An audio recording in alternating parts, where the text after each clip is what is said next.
শনিবার রাত 11:30 রাজধানীর কূটনৈতিক এলাকায় ফিলিস্তিনি দূতাবাসের সামনে ডিউটিতে ছিলেন পুলিশের 2 সদস্য।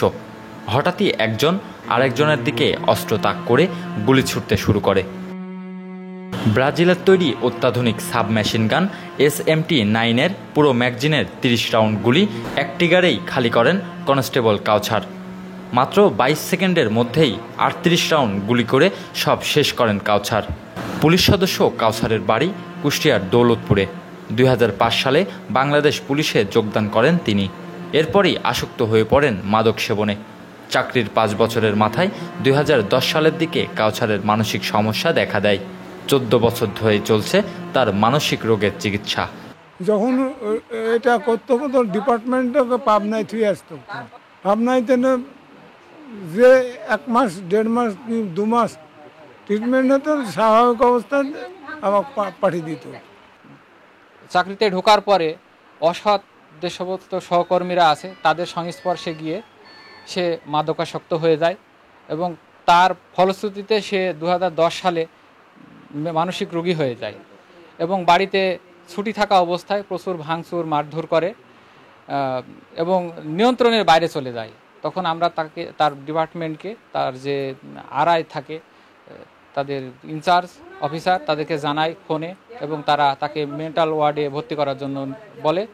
সেই ভিত্তিতে আমরা 2010 সালে পাবনা মেন্টালে তাকে ভর্তি করাই এবং পাবনাতেই সে 3 বার চিকিৎসা হয় পরপর। কাউছারের মা মুবিয়া খাতুন বলছেন, কাউছারকে দীর্ঘ সময় ধরে চিকিৎসা করাচ্ছেন পুলিশ বিভাগ।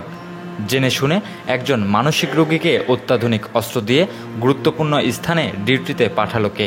সে মেন্টাল সবাই জানে, কেন সে ওকে নর্মাল ডিউটি থেকে আবার এত সে ভিআইপি জায়গায় ডিউটি দিল 8 ঘন্টা পর 8 ঘন্টা, কেন অস্ত্র দিল কেন গুলি দিল? আমার এটাই দাবি, কি জন্য এগুলান করলো?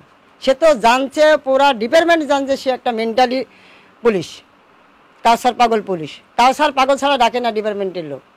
এদিকে এলাকাবাসীরা বলছেন, ছোটবেলা থেকেই শান্ত প্রকৃতির ছিলেন কাউছার। ছাত্র হিসেবেও ছিলেন মেধাবী। তার কোনো খারাপ কর্মকাণ্ড চোখে পড়েনি তাদের। কাউছার ভালো ছেলে ছিল, মেধাবী ছাত্র ছিল এবং খুব ভালো ছিল।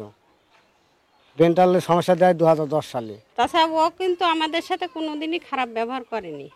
দেশের মানুষের সাথে কারোর সাথেই না, সব সময় সে ভালো ব্যবহারই করেছে।